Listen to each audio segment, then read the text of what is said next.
la ciencia, el arte, la cultura, el deporte, la técnica, la poesía, la música y las letras en Presencia Universitaria, una serie de televisión producida por la Universidad Autónoma de Ciudad Juárez, mostrando un perfil del México moderno más allá de la frontera.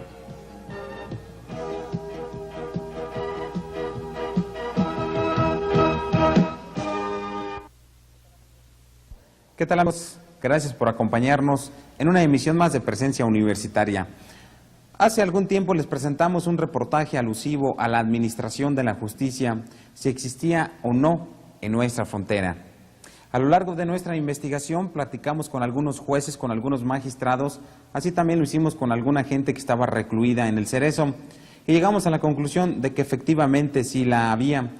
Bien, en esta ocasión queremos presentarles un reportaje alusivo sobre los nuevos cambios que se le van a dar a la Ley Orgánica del Poder Judicial del Estado de Chihuahua.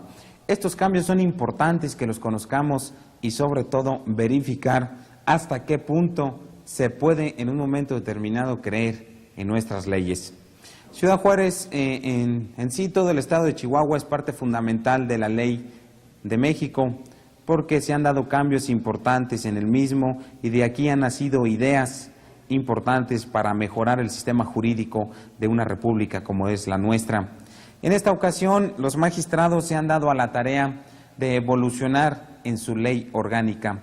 En esta ocasión se pretende que los jueces sean inamovibles, o sea, que estén fijos para que se capaciten, y esto va a redundar en un beneficio para la sociedad, dado que, como siempre lo hemos dicho, al haber gente capacitada dentro de los juzgados, pues obviamente la expedición de las resoluciones jurídicas van a ser más prontas y esto va obviamente a recaer en un beneficio para aquella persona que está esperando sentencia y no tendrá que esperarse todo el tiempo que lo han venido haciendo hasta ahora. Hay ocasiones en que se tienen que esperar hasta 2 o 3 meses para que se les dicte sentencia, y si es desfavorable, pues imagínense todo el tiempo que tuvieron ya adentro y todavía iniciar su condena a partir de que el juez la dicte. Sin embargo, no solamente esta es uno de los cambios que se darán a esta nueva ley orgánica, sino que son otros que se los queremos presentar a lo largo de los siguientes 25 minutos, en donde sí nos gustaría mucho que analizaran las posibilidades que existen dentro de nuestra sociedad para que estos cambios se lleven a cabo y cómo van a beneficiar, como ya lo mencionamos, a nuestra sociedad. Acompáñenos a ver los cambios a la ley orgánica del Poder Judicial de nuestro Estado. Iniciamos.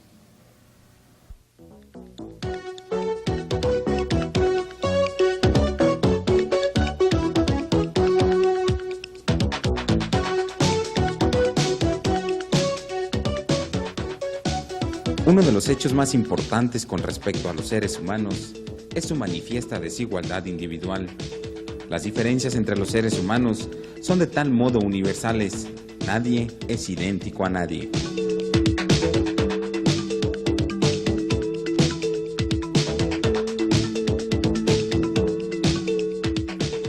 De tal forma, lo único que podemos estar seguros es que el próximo hombre que saludemos será diferente del anterior, física e ideológicamente, así obviamente de un país a otro.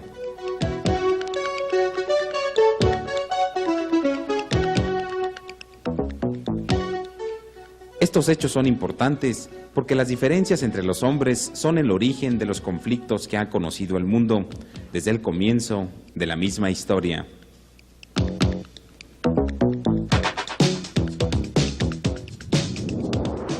Las características individuales son producto tanto de la herencia como del ambiente, pero nuestras creencias respecto a cuál de ellos tiene una influencia decisiva en rasgos específicos del carácter nos van a predisponer el ánimo y determinarán nuestro comportamiento frente a las diferencias individuales de cada grupo.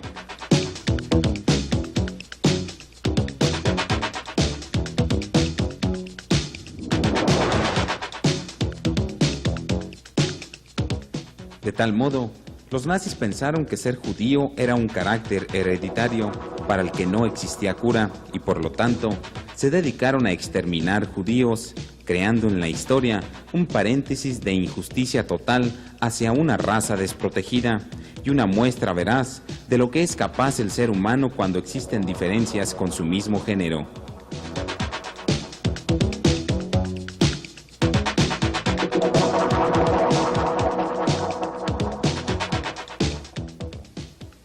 Como indicamos anteriormente, de la naturaleza misma de los conflictos entre los seres humanos y debido a su cada vez más creciente ola de diferencias entre unos y otros, surgen las leyes normadoras de conflictos, las cuales han tenido también que superarse buscando desde luego una mejor administración de la justicia.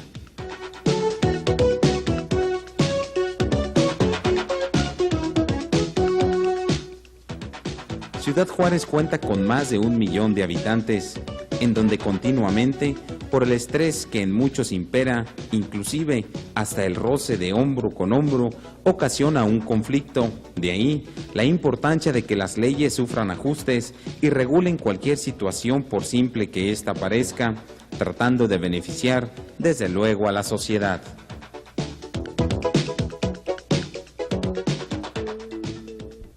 Licenciado, antes que nada, gracias por estas palabras que concede a cámaras y micrófonos de presencia universitaria. Vamos a hablar sobre la administración de la justicia. ¿Pero qué es esto? Bien. La verdad, lo que es la administración de justicia es un tema nuevo de estudio dentro de las universidades. Por lo general, los estudiosos siempre han confundido lo que es el derecho procesal con lo que es la administración de justicia. A través de la administración de justicia tratamos de tocar los temas referentes a la organización y funcionamiento de los tribunales, propiamente a los temas referentes a la selección, permanencia de los funcionarios dentro de los tribunales, a la más rápida y expedita administración de justicia, tratando de buscar la solución de los conflictos interpartes de la manera más equitativa, más justa y obviamente más legal, ¿no?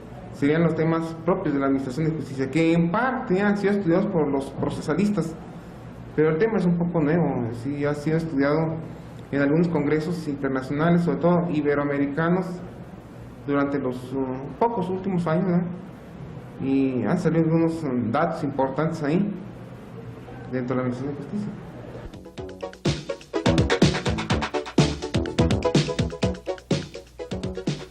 La Ley Orgánica del Poder Judicial de nuestro Estado, con vigencia desde el 5 de octubre de 1937, es un documento fiel donde se asientan las responsabilidades de los magistrados y la organización juvenil de Chihuahua.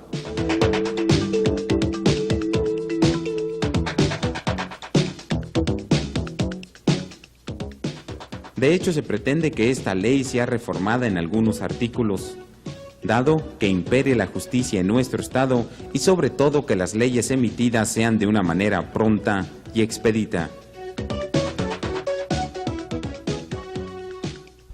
¿Por qué se pensó en un momento determinado hacer recambios? Bueno, la situación es la siguiente. La ley vigente, la Ley Orgánica del Poder Judicial vigente, data de 1938, que fue cuando entró en vigencia. Pues de acuerdo a las circunstancias cambiantes, sociales, culturales, también las leyes requieren de cambios. Entonces, el Supremo Tribunal de Justicia en el Estado ha tenido a bien pues, presentar un proyecto de una nueva ley orgánica del Poder Judicial.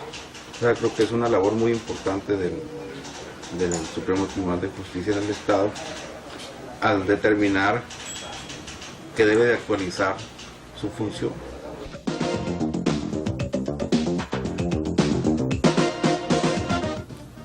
Como citamos anteriormente, nuestra población crece a un ritmo acelerado. Cada día somos más y por ende las diferencias entre la sociedad, los problemas sociales se agravan.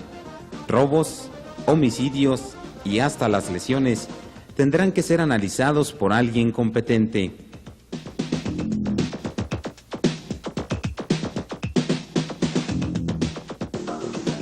Ese alguien recae en la figura de los jueces.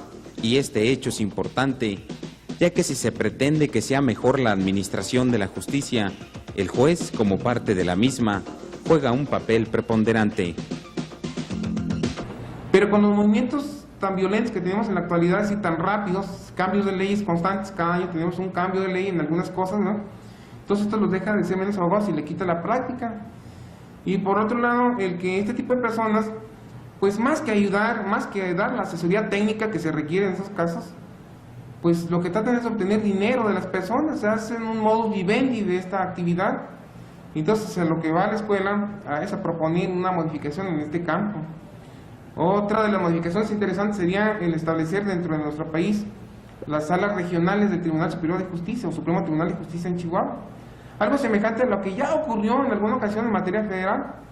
En materia federal se descentralizó la Administración de Justicia. Si antes la Suprema Corte era la única que monopolizaba la solución de conflictos a manera, es decir, en la última instancia, posteriormente se abrieron pequeñas Supremas Cortes, o sea, los tribunales colegiados de circuito, distribuidos a lo largo del país, descentralizando un poco la Administración de Justicia. Entonces creemos nosotros que por tener un Estado, el Estado más grande de nuestro país, creemos que también en el Estado se puede aplicar esto, se puede descentralizar la Administración de Justicia, establecer salas regionales, en especial en aquellas ciudades donde el índice de negocios es más alto, por ejemplo Juárez o Parral. Juárez en este momento pues tiene un índice de asuntos más grande que el que tiene la misma ciudad de Chihuahua, que es la capital. Entonces creemos que se justifica tener una sala regional en nuestra ciudad, tener un magistrado, algo semejante, ¿no? Y hemos tenido cierta prueba de esto en el Estado, en el caso de la Procuraduría General de Justicia. Hay cierta descentralización y se han abierto las llamadas subprocuradurías. Parece como que ha funcionado esta de las subprocuradurías. Y si el Ministerio Público o la Procuraduría General de Justicia ha trabajado más o menos bien en esta parte, pues creemos que también es tiempo, ya es hora, ¿verdad?, de descentralizar de igual manera la Administración de Justicia, ¿verdad?, y tener que abrir salas regionales en las ciudades en donde haya mayor trabajo, ¿verdad? Claro, con esto vamos a evitar con los problemas económicos nos encontramos, pues tener que gastar dinero para pagarle a los abogados, trasladarse a la capital, ¿verdad?, para solucionar conflictos, tener que pagar el hotel, en fin, cosas de esas. Y además vamos a provocar que los magistrados tengan más contacto con los jueces inferiores, no que hasta la fecha pues está muy lejos la capital, la verdad las cosas, ¿verdad? Y sería rarísimo, es muy casual cuando un magistrado se reúne con un juez.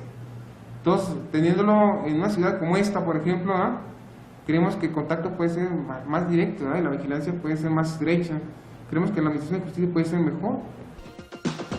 En nuestros días, el sistema judicial de México es de los más efectivos, llegando inclusive a que muchos países de la América Latina adopten su sistema.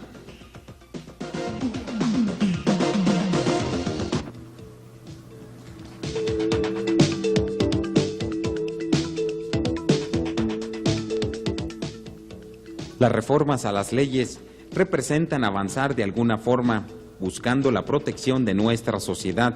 Sin embargo, estas tendrán que ser analizadas de tal suerte que su redacción beneficie en gran proporción a la mayoría. ¿A quién le compete decir si se hacen estos cambios, estos no, convienen estos? ¿A quién? Bueno, en realidad el que debe aprobarlo es el Poder Legislativo. O sea, el Poder Judicial únicamente está haciendo un proyecto. Sin embargo, hay intervención de estudiosos de derecho, en este caso, usted como juez, inclusive maestros catedráticos de la escuela de las universidades, tanto de la UACH como de la UACJ. ¿Cuál es la intervención que están teniendo directamente gente que sin ser legisladora está participando en esta nueva ley orgánica, si le puede llamar así? Bueno, mire, en ese aspecto el Supremo Tribunal de Justicia ha estimado, ¿verdad?, de que existen agrupaciones, barras y colegios de abogados, la propia Escuela de Derecho de la Universidad Autónoma de Chihuahua, de la Universidad Autónoma de Ciudad Juárez, ¿verdad?, de que cuentan con personas capacitadas para hacer observaciones al proyecto de ley que ellos están haciendo.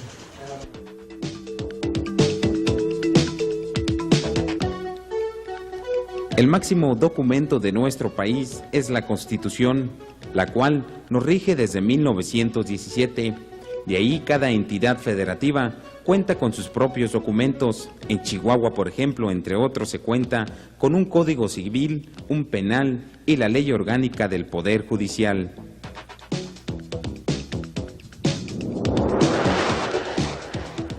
Esta última es la que sufrirá cambios en algunos artículos. Para el desempeño de la Administración de la Justicia, Ciudad Juárez cuenta con 5 juzgados civiles, 7 penales y 2 de lo familiar, que a decir de los mismos litigantes son pocos, debiendo establecerse más para agilizar los trámites y por ende la sociedad en lo civil resuelva más pronto sus controversias. En lo penal se dicte sentencia conforme a derecho prontamente y con esto se aventajaría considerablemente en la ya citada Administración de la Justicia. ¿Esto ha venido a afectar a quién? El que no se haya hecho una evolución dentro de los sistemas de los tribunales. Sí, ha afectado de alguna manera. Supuestamente vivimos en un país con división de poderes y división de funciones, en cierta manera cada uno de ellos autónomos. Pero para nadie es desconocido que vivimos en un sistema totalmente presidencialista, en donde el Ejecutivo de la República o el Ejecutivo del Estado pues son los que han tenido mayores y mayores poderes día a día y le han venido restando poderes a las demás, a la solución de los conflictos. Digamos, por poner algún ejemplo, si antes el Poder Judicial era el que solucionaba todo tipo de conflictos, el Poder Ejecutivo desde 1917 hasta la fecha de manera incesante ha venido adquiriendo mayores poderes, mayores facultades. Por ejemplo, la solución de los conflictos en materia laboral es el Ejecutivo, es el que designa a los presidentes de las juntas de conciliación y no el Poder Judicial. No depende de las juntas de conciliación y arbitraje del Poder Judicial, sino del Poder Ejecutivo. En materia agraria, los que resuelven problemas de carácter agrario, pues son designados ni más ni menos que por el encargado del Poder Ejecutivo. Los tribunales en materia fiscal dependen de la Secretaría, es decir, del Poder Ejecutivo mismo, no depende del Poder Judicial. Los problemas es decir, los grandes problemas en México, en especial los problemas de carácter económico o social en grande, dependen del Poder Ejecutivo. Es el Poder Ejecutivo el que procura solucionarlos.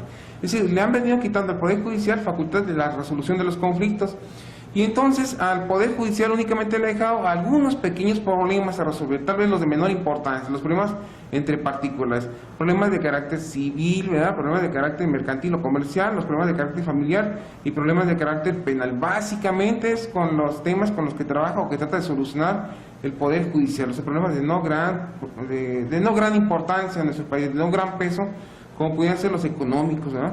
La Procuraduría del Consumidor, por ejemplo, que en cierta manera funciona como un tribunal arbitral, pues también depende del Poder Ejecutivo, ¿verdad? Y no depende del Poder Judicial.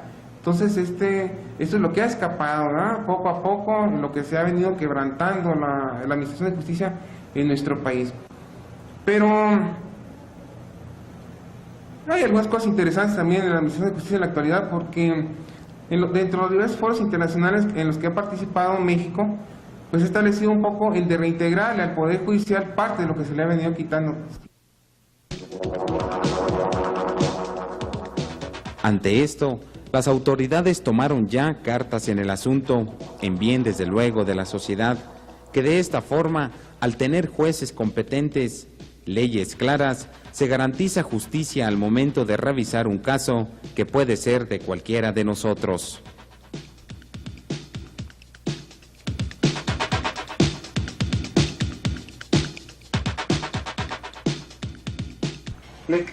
¿Cuáles son los artículos que se van a cambiar o que se van a reformar o a mejorar?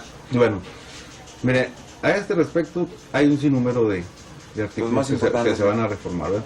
Yo creo que entre los más importantes cabe mencionar en que ya el proyecto de la Ley Orgánica del Poder Judicial determina que tanto los poderes especiales como generales únicamente pueden ser conferidos a abogados. Esto porque el Código Administrativo del Estado hacía distinción entre los poderes generales y los poderes especiales. Y los poderes generales sí determinaba que el apoderado debería de ser abogado. En los poderes generales no. Entonces cualquier persona podía concurrir ante los tribunales como apoderado general sin necesidad de ser abogado. La nueva ley orgánica o el proyecto establece, ¿verdad?, que se va a requerir necesariamente ser abogado. Los estudiantes de Derecho. Mire, los estudiantes de Derecho sí pueden seguir compareciendo oficios como autorizados por ir a recibir notificaciones. ¿Verdad? Como autorizados por ir a recibir notificaciones, ¿verdad? Siempre podrán concurrir cualquier persona, incluyendo a los estudiantes de derecho. Con esta reforma de ese artículo se pretende garantizar ¿qué, Vic? Pues se pretende de que la persona que tenga un negocio, un juicio en concreto, en un tribunal, esté representada por un abogado. David, welcome to Juárez. Thank you, Senor Lizarraga. What is your idea of photographing different... La Universidad Autónoma de Ciudad Juárez, en su centro de lenguas, ofrece al público en general cursos de inglés en 7 niveles. Inscripciones del 3 al 7 de octubre con cupo limitado. Los exámenes de evaluación para alumnos de nuevo ingreso serán del 3 al 5 de octubre. En horarios para el examen son de 10 a.m., 5 y 7 de la tarde. Inicio de clases el día 11 de octubre. Fin de cursos el 12 de diciembre. Para información, llamar al teléfono 13 14 36. Centro de Lenguas, Avenida Vicente Guerrero e Ignacio Ramírez, frente al Parque Borunda.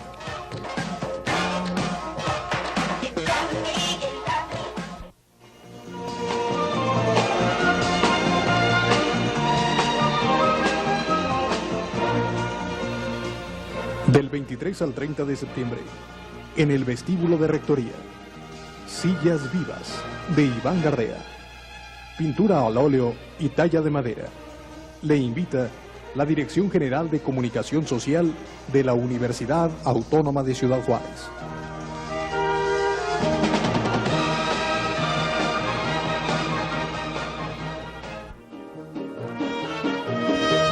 Con y en el Centauro no habría generaciones de corruptos y mucho menos judas o traidores, ni monigotes venidos a más coronados de ministros, sin más entendimiento que su fe por el afán de lamer el hueso sacrosanto que se ganaron con el sudor de su insaciable sed de no poder ser.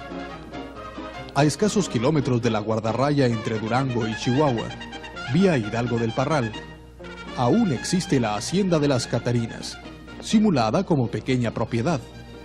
En ese mismo lugar que a la sazón era paso obligado para las recuas, caravanas, andarines y demás que viajaban del norte del estado de Durango al sur del de Chihuahua y viceversa, debido a los avatares de la guerra, la hacienda en cuestión fue ocupada en forma temporal por vecinos del lugar.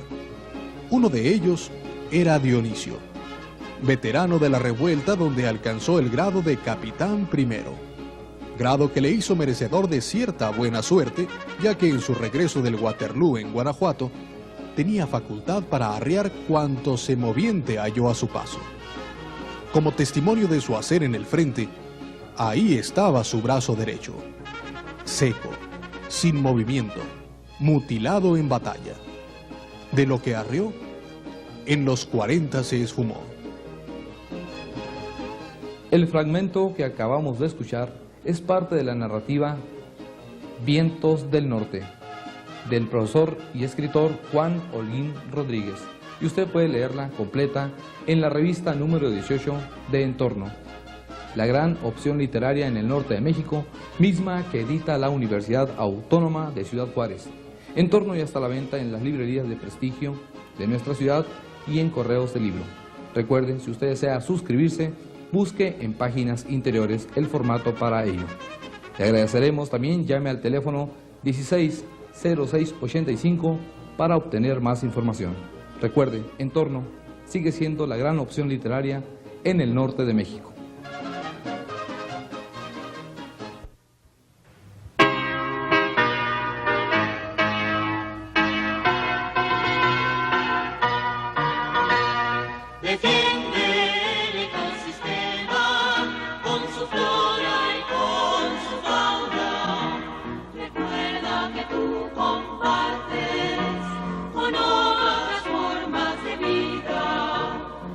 Este planeta no es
tesoros hay en el suelo, la fuente de tu sustento, no lo vayas a olvidar.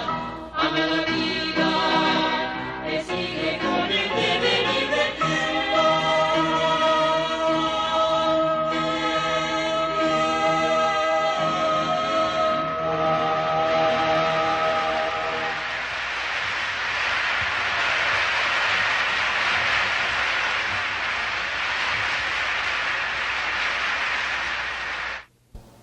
Bien amigos, esperamos que el documental que acabamos de analizar haya sido verdaderamente de interés y sobre todo de orientación para todos nosotros. Gracias por acompañarnos. Recuerden nuestro teléfono 1314-36 o 1606-85 que en estos momentos aparecen en sus pantallas. Por el favor de su atención, mil gracias. Nos vemos la próxima.